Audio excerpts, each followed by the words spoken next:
10th, I'm confident in myself. That's what I'm saying. It's not about how he is. I just really like, I've got. You've seen him in person. I want that chain. Okay, what were you? Shit's dancing. That chain is dancing. You know what I mean? I'm like, give me that. We going to war, baby. This 50 cal's going in your head. Perhaps the chain on the line. Jake called me. He called me. He didn't call my team. Jake called me. I said, okay, no problem, no problem. Easy money. Not easy money. We'll see. I'll let you. I feel good. He's done me a favor. Walking around bulky and heavy. I feel quick. I feel amazing. So I'm looking forward to the fight. That's why I'm just vibing right now. What if a YouTuber's new six-pack isn't just a vanity stunt, but a headline-making shocker for the boxing world?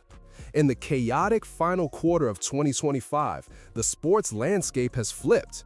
Digital media, legacy champions, and streaming power colliding to create a spectacle none of us saw coming. At the heart of it all is Jake Paul's latest physique change, a transformation so bold it's already turning heads and eyebrows. And who better to weigh in than the heavyweight champion himself? Anthony Joshua's reaction is the fire starter we've all been waiting for. Stay tuned as we break down how this jaw-dropping change could rewrite the rules of Judgment Day, the December 19, 2025 showdown at the Kaseya Center that promises to redefine what it means to fight in the age of social media. The boxing landscape of late 2025 had already begun to look like something out of a sci-fi thriller. Digital media giants were pulling in crowds. Legacy champions were being asked to step into uncharted promotional territory, and streaming platforms were no longer just a conduit for content, they were becoming the arena itself. Against that backdrop, the scheduled showdown between Jake Paul and Anthony Joshua, billed as Judgment Day, set the stage for a clash that would ripple across both sport and culture. The fight, slated for December 19th at the Kaseya Center in Miami, was the culmination of a chaotic fourth quarter in the 2025 boxing calendar. The original spark had been a planned exhibition between Paul and Gervonta "Tank" Davis that fell apart under a cloud of legal and ethical pressure. The sudden collapse of that card pushed promoters into a high-stakes pivot, bringing in a two-time unified heavyweight champion, a move that amplified risk, athletic credibility, and global interest to unprecedented levels. The first piece of the puzzle was the unraveling of the Paul Davis exhibition. The event was built on a simple, albeit provocative, premise: a 200-pound influencer against a 135-pound lightweight champion, a modern David versus Goliath narrative twisted on its head. The weight disparity was so vast that an exhibition format was chosen to sidestep sanctioning complications, yet the commercial stakes were immense. The buzz had already turned into a cultural moment, with fans debating whether sheer mass could overcome elite technique. Now, a couple months. Yeah. In the darkness, in secret. No, it's not a secret. Are you sparring with Usyk? No, I don't spar with Usyk. Okay. Usyk's, he's training somewhere else at the minute, but he's been in. But as the November 14 date approached, the foundation began to crack. A civil lawsuit filed by Davis's former partner, Courtney Russell, entered the Miami-Dade County docket. Accusations ranged from battery to aggravated battery, false imprisonment, kidnapping, and intentional infliction of emotional distress. The allegations painted a chilling picture: alleged assaults at a strip club, threats of death, an attack in a parking garage, and choking incidents. The lawsuit detailed a pattern of escalating threats and a criminal investigation that placed Davis under a restraining order just days before the event. For Most Valuable Promotions and its streaming partner Netflix, the crisis was immediate and unforgiving. Netflix's brand, embedded in mainstream entertainment, operates under a different set of reputational expectations than a traditional pay-per-view network. On November 4, MVP announced the cancellation of the Paul Davis fight. The statement emphasized a responsible decision and reiterated a plan for Paul to headline a Netflix event in 2025. Jake Paul's own response was swift and furious. He used social media to denounce Davis, calling him a walking human piece of garbage, while apologizing to the Undercard fighters whose livelihoods were suddenly in jeopardy. The cancellation had immediate ripple effects. Fighters slated for the undercard, such as super featherweight champion Alicia Baumgardner and MMA legends Anderson Silva and Tyron Woodley, faced the loss of income and the potential derailment of their training camps. MVP's sense of urgency shifted from cancel and regroup to reschedule and upgrade. The December 19 date was retained, but a main event of equal or greater magnitude was required to justify the delay. That search led directly to the doorstep of Anthony Joshua. Anthony Joshua's entry into the equation was nothing short of a shockwave. Known for stadium-sized events across the UK and Saudi Arabia, Joshua had long been a figure that seemed out of place in a YouTube-driven bout. Yet several factors converged to make the fight a logical step. First, Joshua's recent performance had taken a severe hit at Wembley Stadium in September 2024 against Daniel Dubois. The match ended in a devastating loss. Dubois landed 79 punches to Joshua's 32, a 40% connect rate versus 27% for Joshua. You say an insane challenge. You've described it before as Jake Paul being a cat versus Anthony Joshua's lion. Yeah. I mean, they're not equally. Multiple knockdowns and a clear psychological edge forced Joshua into a reevaluation of his career trajectory. Second, the financial incentives offered by the fight were compelling.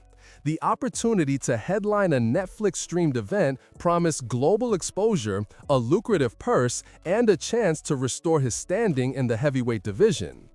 Third, the context of the event, a highly publicized controversial matchup, aligned with Joshua's own brand of media presence, ensuring that both fighters would benefit from the amplified attention. The negotiation process was swift.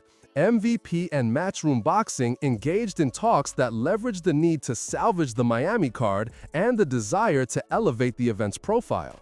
The outcome was clear: a high-stakes clash between an undisputed champion of the past decade and a rising social media star would capture audiences worldwide, satisfying both promotional and sporting imperatives. With Joshua on board, the Judgment Day card finally took shape. The fight itself became a testament to the evolving dynamics of modern combat sports, where legitimacy, commercial interest, and narrative collide. The event highlighted the fragility of promotional plans, the power of digital platforms, and the enduring allure of boxing as a sport that can adapt to new realities while preserving its core. The December 19 bout would not just be a fight. It would be a moment where tradition met disruption and where the sport's future was both questioned and affirmed. The buzz that had swirled around the announcement of the Joshua-Paul bout had already begun to settle into a new rhythm, a rhythm that shifted the focus from the inevitable clash of gloves to the very appearance of the challenger. When Paul stepped onto the lineup, he had shed an unseasoned lean look that had defined him for the last few years and replaced it with a new, heavily muscled silhouette that drew immediate scrutiny. The transformation was not just a cosmetic shift. It was a strategic pivot aimed at closing the physical gap with a former world champion.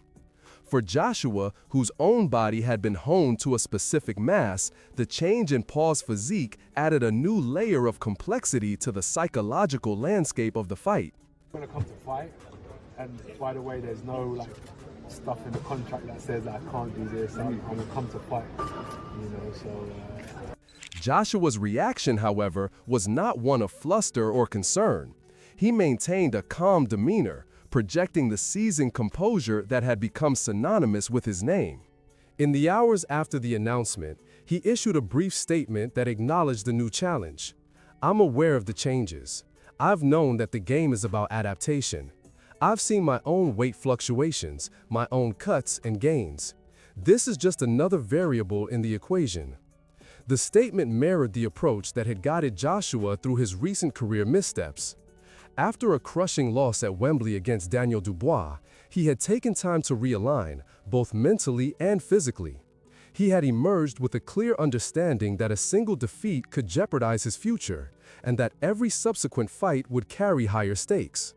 The decision to accept a fight against an influencer, even one that had gained muscle mass, was a calculated gamble. It was not a step back, but a move toward a different kind of redemption. The fight would act as a tune-up, a way to shake off the rust that came with the Dubois loss, an opportunity to test his durability against a new opponent, and a platform to reintroduce his brand to a wider audience, particularly the American demographic that remained largely unconverted since his New York bout against Ruiz. The weight limit clause added a further layer of intrigue. By capping Joshua at 245 pounds, the fight forced him to trim the excess muscle he had accumulated in the lead-up to his bouts with Dubois, Ngannou, and Usyk. Such a cut is not uncommon in heavyweight boxing, but it is not without its risks. The potential loss of punch resistance and stamina could tilt the fight in Paul's favor if the latter's increased bulk translated into more power. Conversely, it could give Joshua a conditioning advantage, especially since the bout was set for 8 rounds of 3 minutes each, a distance that rewards superior cardiovascular endurance. Paul's own bulk, on the other hand, was a response to a series of bouts designed to test his limits. From the Tyson exhibition in November 2024, where he secured a unanimous decision over a 58-year-old legend, to the Chavez Jr. fight in June 2025 that proved his ability to dispatch a former champion with a high volume of punches, Paul had demonstrated that he could fight on the legitimate side of the sport. This is my first pro fight, was in Miami against Gibb. I'm bringing that same energy here. First round KO. And the Schmo interviewed you there? Yet each step had been calculated. The bulking up before the Joshua fight was not simply a vanity project. It was a deliberate move to bring his reach and height closer to those of a seasoned heavyweight, to diminish the 6-inch advantage that Joshua had traditionally exploited. By weighing in at 225 to 230 pounds, Paul would be carrying a mass that, if managed correctly, could help him absorb Joshua's power and close the distance needed to land his own punches effectively. The reaction from fans and commentators to Paul's new look was swift and polarizing. Some praised the effort, noting that it demonstrated a serious commitment to the sport beyond the spectacle. Others felt it was a betrayal of the persona that had first attracted them. Joshua, observing from the sidelines, seemed to interpret this debate as another reminder of the need to stay focused. He had long known that the public's perception could swing dramatically, especially when a former professional had to adapt to new realities. His measured response was that the fight's legitimacy would ultimately be decided in the ring, not in the commentary boxes. Behind the headline-grabber fight lay an entire undercard designed to restore balance to the event after the Davis cancellation. One of the most significant pieces was the women's co-main event, Alicia Baumgardner versus Layla Baudouin. Baumgardner, an undisputed super featherweight champion, defended her titles in a historic 12-round, 3-minute format. This choice of rules was a direct challenge to the prevailing norms that limited women's bouts to 10 rounds of 2 minutes. Baumgardner's advocacy for equality in rule sets found a natural ally in the Netflix audience that would broadcast the fight worldwide. The inclusion of such a high-profile women's bout served a dual purpose.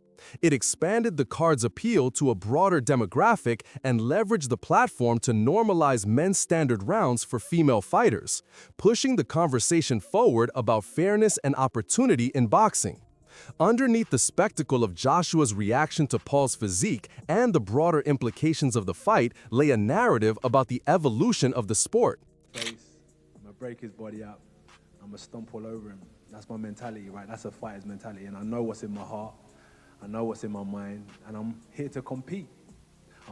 Joshua's own mental and physical recalibration, his decision to accept a fight that pushed him into new territory, and Paul's strategic bulking were all woven into a story that underscored boxing's ability to adapt and evolve. It highlighted how a champion can confront new forms of challenge, whether from a seasoned rival or a social media influencer, and still retain the composure necessary to navigate the high-stakes environment. As the night approached, anticipation grew. The undercard fighters, Baumgardner, Baudouin, and the displaced athletes from the Davis bout prepared to fill the ring with stories of perseverance and determination.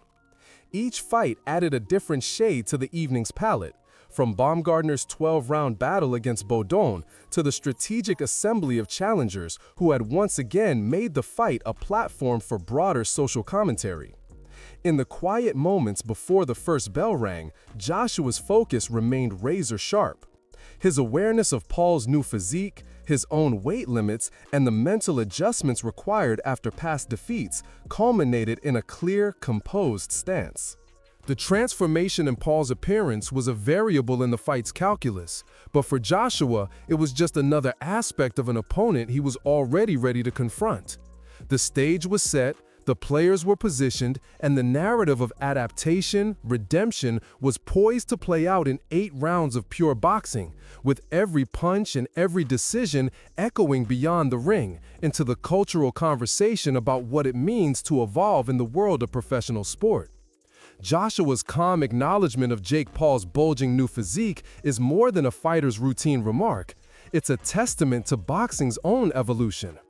The December 19 showdown will pit a seasoned champion, freshly recalibrated after a devastating Wembley loss, against a social media star who has traded a lean facade for raw mass, all under the watchful eye of a global Netflix audience that turns every punch into a cultural headline. With the undercard echoing calls for gender equality and the cancellation of the Paul Davis card reshaping the sport's business model, the bout is not simply about who lands the last hit, but about whether the sport can maintain its integrity while embracing the digital age. Will the ring's verdict confirm that adaptation is the only path to survival, or will it signal a new era where legacy and spectacle must coexist?